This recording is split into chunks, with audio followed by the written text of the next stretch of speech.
Hi, everybody. Happy Tuesday to you. It's Tuesday, right? Is it? Yeah, it's Tuesday today. My goodness, I really forgot what day it is. I think it was the birthday over the weekend that did that. But anyway, just want to wish everyone a very happy Tuesday evening. It is smoke filled outside. It's just been kind of a nasty air quality kind of afternoon and evening. You're noticing the haze outside. That's from the wildfire smoke off of Southern Ontario wildfires again. And this is, I mentioned this weeks ago that I thought this would continue to be a problem throughout the summer, and look, it's back, but it's not going to last too long. That's the good news. So we're going to talk about this. I want to talk about our severe potential as we get in the latter half of the week, which is really a couple days from now, because we're going to get into a pattern that is conducive for those large clusters of thunderstorms that race across the ridge of heat that's down to our south. We call it the ring of fire pattern. It happens all the time. And that's kind of what we deal with in the summertime. And it's a really tricky pattern to forecast, but I think we've got a good handle on when these storms are going to hit, or at least a good idea of what they're going to be like. So we'll talk about that. Also want to talk about your 4th of July weekend as well. We'll do it all in this Tuesday evening edition of Region Weather Live.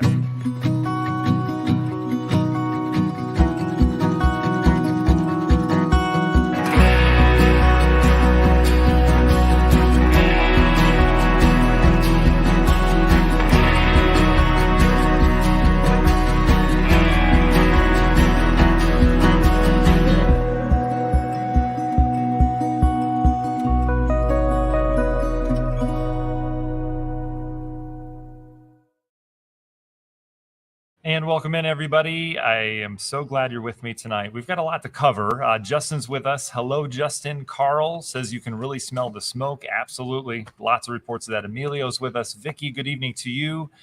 Jeff, good evening to you. Yeah, smoke for you as well. Jason saying it was horrible in Rensselaer today. Diane, Deb, hello. Nancy, you're absolutely welcome. Very sweet of you to say that. Vicky says very smoky in Lowell today. You could smell it. And yeah, Debbie says air quality was bad. You certainly can smell it. Your mind is not playing tricks on you. That smells like a bonfire outside. That is literally low-level smoke. It's in the upper levels as well, but we'll get to that. I have some maps to show you as well. So where I want to start out, well, first of all, let's thank our sponsors. They keep the show for free every single week, which is awesome. This is our, we did live tornado coverage on Sunday. So we opted not to do a Region Weather Live Sunday night because you already saw me for an hour and a half on Sunday. So we had some coverage then. So I said we'd do an early week Region Weather Live. So that's what this is. And I want to focus obviously on the weekend. But if you're not familiar with our sponsors, they're all local to Northwest Indiana, which is just awesome. And I'm telling you, they're family. I talk to all these folks multiple times a week or a month, depending on how needy I am of things, but just wonderful businesses. So please support them if you can. I'm going to breeze through them real quick. Lance's Lawn Care. You see the number there on the screen. Lance and his team are specialists in installing sprinkler systems, which is much needed given the dry summer we've had so far. So if you're interested in a sprinkler system, if you just want a quote, give Lance and his team a call. They also do things as simple as mow your lawn on a weekly basis if you need. They take care of landscaping as well. They're great. Lance's Lawn Care. We've got Ewing Mechanical Services. That's anything indoor. Air quality's bad. They specialize on indoor air quality, all right? Whether it be adding a humidifier for the winter time or adding a filter that filters out the smoke and all these dust particles, stuff like that. They have a special right now on Amana air conditioners. And if you get $500 off if you install one. They also have a $69 AC tune-up special ongoing this month, which is almost over. So take advantage of them. It's ewingmech.com. Tiger Plumbing, our favorite plumbers here in Northwest Indiana, it's tigerplumbing.net. I need not say anything about them because they're awesome, and they've got nothing but 5-star reviews from you guys. They're fantastic. They don't charge a trip fee to come out.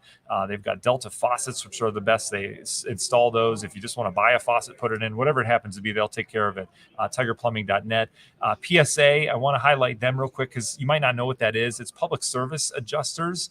And what they do, guys, if you have an insurance claim for any reason, go through them. I mean it, because you'll get more money from your insurance company, and it's a win-win. What they do is they handle the whole claim from start to finish. All right, whether it be, tree falls on your fence, neighbors, something hits you, your garage, I don't know, whatever it happens to be, they'll take care of it. It's Public Service Adjusting or Adjusters.com. They're local to Northwest Indiana. Check out their reviews, 5-star across the board. Grieger's Chrysler Dodge Jeep Ram in Valparaiso. They have specials on Jeeps right now. It's not too late to get a new Jeep this summer. Let the window down, not in the smoke. Wait till the smoke clears out. But Grieger's Chrysler Dodge Jeep Ram Valparaiso, family-owned business, been serving Indiana for a long time. Finally, our nonprofit, St. Jude House, and thank you for letting me get through these guys. They're wonderful groups. stjudehouse.org. They specialize in domestic violence, and it's a nonprofit. They have a wonderful program that they started that continues to expand. They've got a mobile advocacy program right now. If anyone that you know is suffering or is a victim of domestic violence, please have them go to that website. Their folks will come meet whoever it happens to be in a public place. It doesn't have to be, obviously, anything crazy that anyone knows about. It can be behind the scenes, and it usually is. And they just do a great job of taking care and asking what those victims need versus here's what we have for you. All right. So stjudehouse.org is where we go. Okay. What I want to start with here tonight is the national map. This just tells such a story. We've got all the gray areas here those are your air quality alerts. All right. We're in the thick of it now. I mean, literally, we're in the thick of it right now. But down to the south, all of this is heat. And then right in the plains, this is severe weather. So we've got everything. This is a typical summer map outside of this part. All right. The bad air quality. All right. That's because of the wildfires, which we'll get into. But we've got a dome of heat down to the south. When you have excessive heat warnings in areas like Texas and Alabama and Mississippi, that must mean hot because it is scorching down there. They've got thick humidity as well. And then the severe weather component comes our way a little bit later this week. So in terms of smoke, let's start there. This is your latest air quality. This is up to the last 15 minutes, I believe. And these are all the air quality sensors all across the country. And where they're red, you've got real bad air. Where they're purple, you've got real bad air. All right. And you notice where the reds and purples are. We are in the middle of this plume of smoke that's wrapping around the low pressure. The fires are up here. They're up in southern Ontario. And those fires are putting smoke out. And what's happening is that low that went by is now out towards the east. So it's taking that smoke and wrapping it around the low. And so we happen to be right in the middle of it right now, like I said. But the good news is it's going to start to disperse a little bit. But if we look at some of these sensors, my goodness, the air quality, like Gary, for example, the AQI is how they measure it. And 169 is not good. All right. I think it should be under 20 or something like that. I mean, here's another example. It's 206 just off towards our west. Where's this? This is Crown Point sitting at 184. If you have an air purifier in your home right now, it's probably not saying 100%. If you have a reading on that, I know we have one at home and it's been reading under 50% all day. So do what you can to keep out of this. There is some particulate matter in this, and these are the small things that are as thin as a hair, even smaller than a hair, and they will get in your lungs. Not scaring anyone, right? We're non-hype, but the stuff isn't good for you to breathe. All right. It just really isn't. And you know that by looking outside. So limit your time outside. When does this stuff leave? That's the big question. First thing I wanted to show you is that we're not alone in this. This same atmospheric smoke is going all the way over to Europe right now. These fires continue to burn. We didn't have much smoke over the weekend, right? But what was happening, it was kind of billowing up along a cold front, and it went out over the Atlantic this weekend, and then it went all the way over here into Spain and areas of England. Isn't that crazy? So they're dealing with some of the worst air quality that they've had in a long time in Spain, but it's the smoke from 3,000 miles away in Canada that's causing it. Can someone just put these fires out?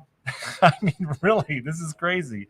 And there, the big debate is, I mean, there's always wildfires, all right? Most of them are natural. A lot of these were caused by a lightning storm back in early June. A lot are not natural and human caused. And it's a natural thing. It's actually good when the forest burns, because if you don't, you have overgrown brush, you have trees that are dead. So you get worse fires if you don't take care of it. That's why they have controlled burns in a lot of places. Canada, under my understanding, does not do a lot of controlled burning. And for that reason, they're not, crazy about putting this out. They're just kind of letting it go. Anyway, that being said, it is in southern Canada right now and kind of wraps around here. So closer look at what our smoke looks like. Look how thick it is right now. We haven't had these values all summer. or all spring. But watch what happens as we go into the nighttime. It gets better, not good, but better.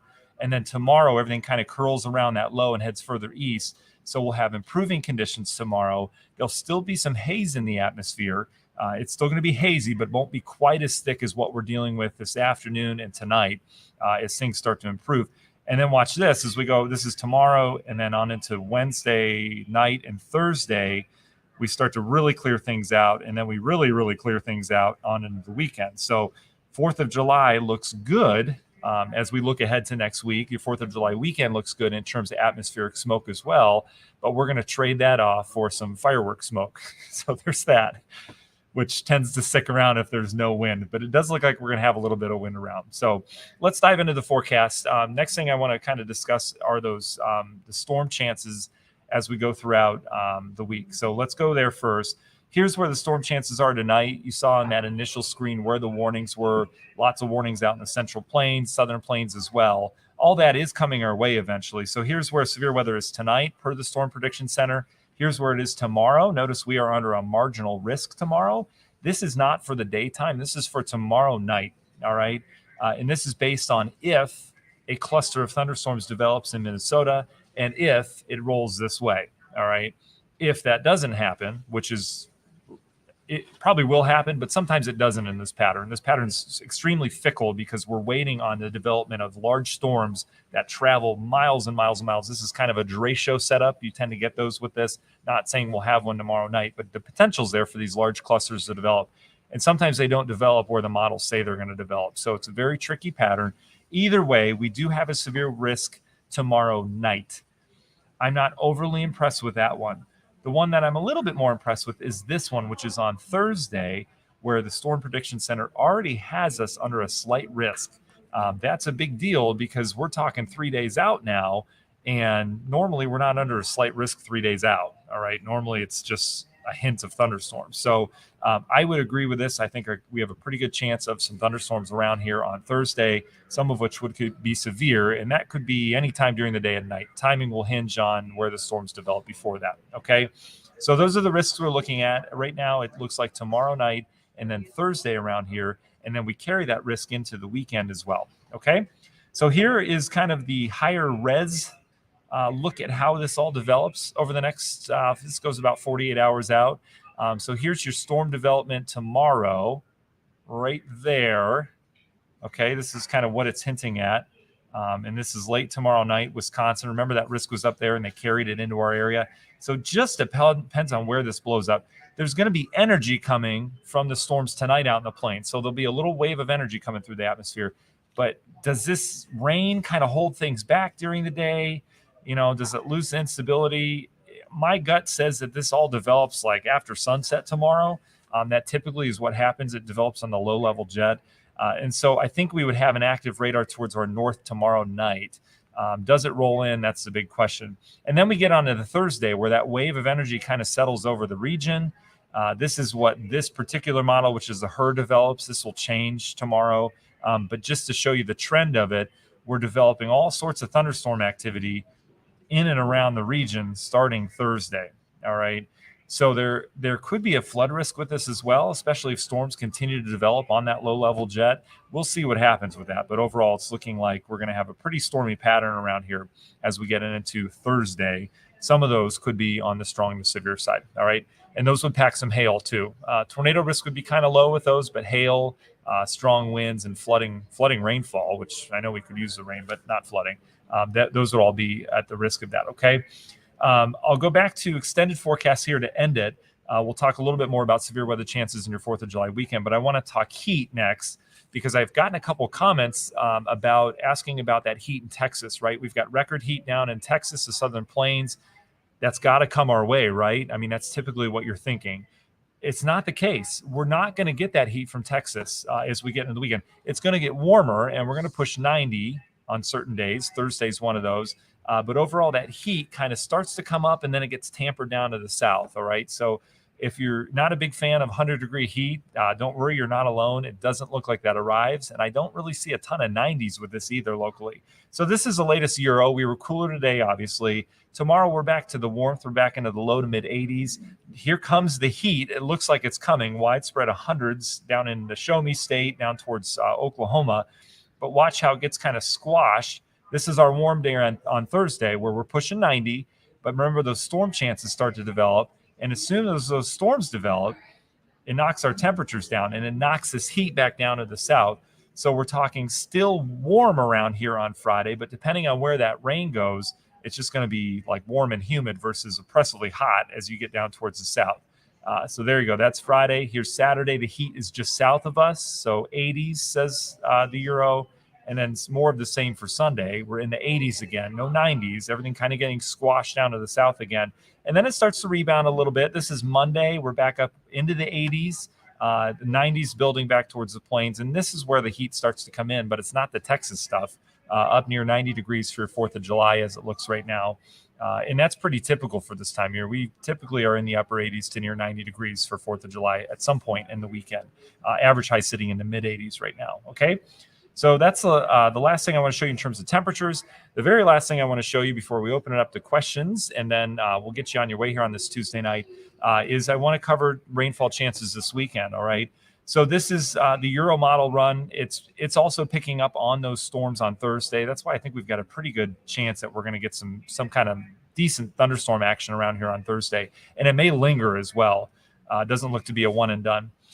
So the Euro is picking up on something Thursday night. This looks to me like a cluster of showers and storms. If this were to verify in this spot, what you'd have is this bow echo line of storms with heavy rain, a quick hit of rain, likely severe, and then you'd go to just heavier rain back and behind that.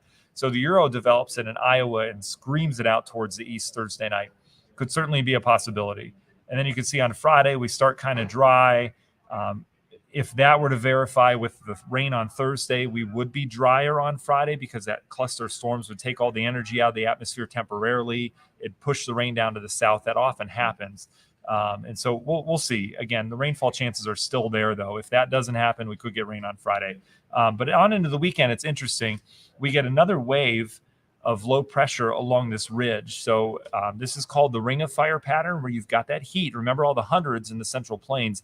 And then along the periphery of that, tell me if you're familiar with this. I preached this all the time last summer. Along the periphery of that is where you get the train tracks, so to speak, where they lay down based on where that ridge meets the cooler air. And it's typically in a curved fashion, something like this. And so that ridge combined with the cooler air off towards our north will kind of lay down the train tracks, so to speak, right over northwest Indiana, where storms are able to develop and kind of roll along those tracks. They kind of curve. So we would watch activity that develops in Minnesota because it would curve into the region. And that's a very typical summertime pattern. That's what we get into. And all indication right now is that Saturday is going to be a day of storms and Sunday is going to be a day where everything's kind of heading down to our south. Okay, so that's kind of what it looks like right now. It does look like we dry out Monday. Tuesday for 4th of July itself, I'm questioning because the models had us dry, but there's a frontal boundary just off towards our west. If this front speeds up a little bit, we're in trouble. We'll have rain around here on 4th of July. But as of right now, I mean, it's summertime pattern. There are no guarantees with this. It's extremely tough to forecast, but pattern recognition is what I like to do. And as of right now, it looks like Saturday is going to be a rainy day. Thursday is going to be a rainy day. Friday, big question mark. But it does look like if you had to pick 2 days that would be better out of that, it'd be Sunday and more confidence that Monday will be dry. Okay, so if you have any outdoor plans, Sunday or Monday, as of right now, that's what I'm thinking. Those are going to be our drier chance days. Can this change? Yes, but I'm more confident saying that than I am, calling chance of rain or something like that. Okay. So hope that helps. I know it's early. We'll continue to update you as we get on through the rest of the week here. Because, again, it's Tuesday, and we're forecasting next Tuesday, which doesn't always work out. Okay? So first things first, just in summary, what we're going to deal with is this atmospheric smoke. Tonight, it's going to start to clear out tomorrow. It's still going to be hazy and kind of nasty tomorrow as well, but better. And then we're going to push it all out of here for the weekend, which is great news. But we're pushing in shower and thunderstorm chances. So if we had a severe threat right now, I would say Thursday would be your day. And then maybe on into Thursday night. depending on where that cluster goes. And then for the weekend, I do think we have a severe chance on Saturday. And then we'll see what happens after that. But those are really the things that I'm concerned with here in the forecast. Okay. All right, let's see what we got question-wise, and then we'll get you on your way. So if you guys have any questions, go ahead and put them in chat. Just a quick reminder for you, I've gotten great feedback, and I keep forgetting to say this on these lives. If you are not signed up for our email list, that's on regionweather.com. If you go on regionweather.com, right off towards the right, it says sign up for our emails. Every single morning, I promise I don't overdo it. It's like one a day, sometimes two a day. But every morning before I do radio for Northwest Indiana, I'll do a forecast picture and I'll do a quick little web article. And what that does is it goes to your inbox and you can quickly click on it. It's specific for Northwest Indiana. It'll have my little paragraph or two I write about the day's weather or whatever you need to know. It's got a little picture in it as well. And I've gotten great feedback on it. They say, Matt, this is just what I need. If I look at an app, I have to think and I have to say, is this accurate or not? And I have to think about the day. And I got a comment earlier today that reminded me to do this, just saying that this is perfect. It explains the day's weather to me. It's in my inbox when I wake up and I'm ready to go for the day. I don't have to check my weather app or anything. So again, it's regionweather.com. Off to the right-hand side of the screen, you'll see it. It says sign up for emails. Get on the email chain, okay? It's free. I don't get anything out of it. I don't care if you do it, but a lot of people are finding that helpful to get their day started. So just a little tip for you, okay? Joe, you're welcome. Thanks for joining us on our YouTube channel. I appreciate that. Let's see. Jill asked a good question. Will Saturday be a complete washout? Any chance midday will be dry? Jill, it's too early to call on that. I don't think any day is going to be a washout here in the forecast, and it's typically not in the summertime. What's going to happen a lot of these days this summer, but Saturday as well, is we'll probably have storms around at some point, but it's not going to be something that lingers. It's going to be some kind of line or cluster that moves through, and then it'll be out of here. So that's kind of what it looks like right now. But Jill, it's way too early to tell the timing on this, let alone, if midday is going to be dry. So stay tuned. We'll have a better idea as we get in the latter half of the week. But given this pattern, it's already tricky enough. If it were Friday, I would still have a problem forecasting Saturday because it all depends on what happens the day before. But we'll get closer on this. Okay. Let's see. Oh, Emilio says, oh man, you're getting surgery.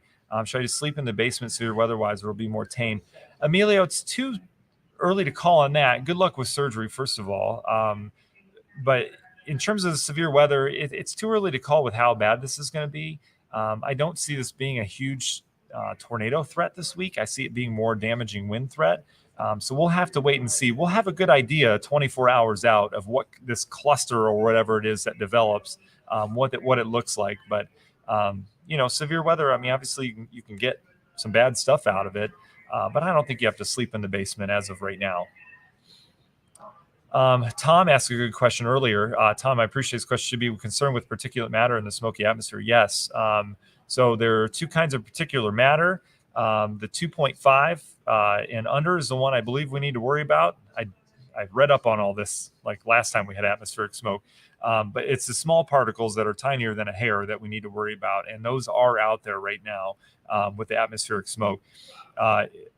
What they're doing out towards the east in Michigan and Ohio is they're attaching themselves to water droplets. So it's not only foggy and rainy, but smoky, and it's all combined. It's just a mess out towards the east. So we're just dealing with the smoke particles in the atmosphere, but you can smell it because it's literally smoke particles from fires in Canada. And yeah, it's not good to breathe.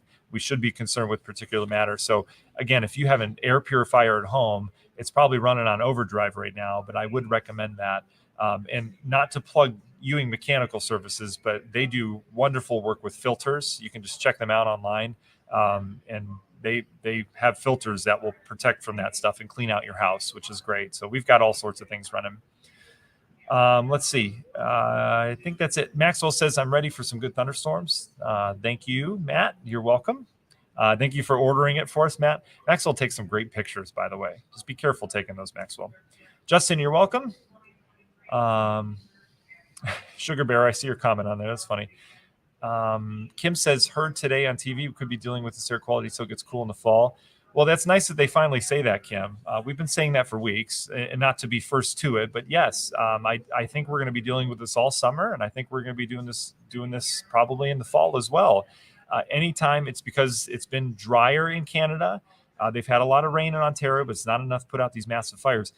But anytime they get a dry thunderstorm, or you have dry ground with nothing but forest in Canada, there's a ton of forest in Canada. It's unbelievable.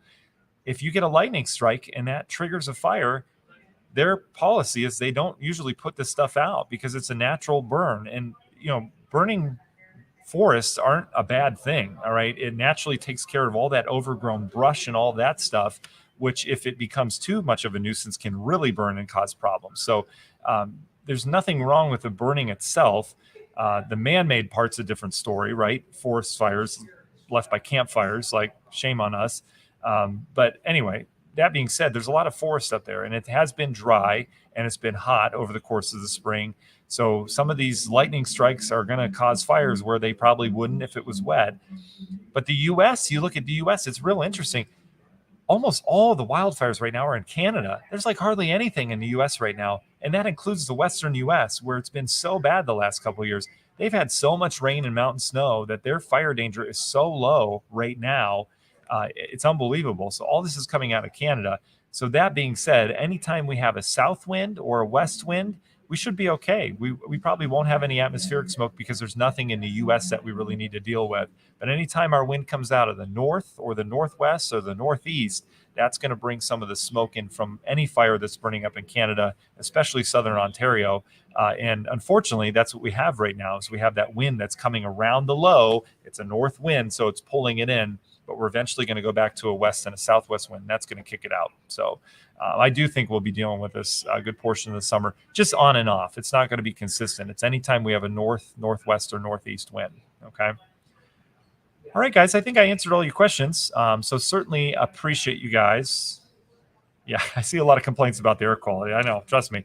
We'll get it out of here. All right. So we'll keep you updated throughout the week. Appreciate that. You guys have a wonderful Tuesday evening. Again, close the windows. Don't go outside. It's awful. It's just awful we have to say that. Anyway, appreciate you guys. All right, we'll talk to you again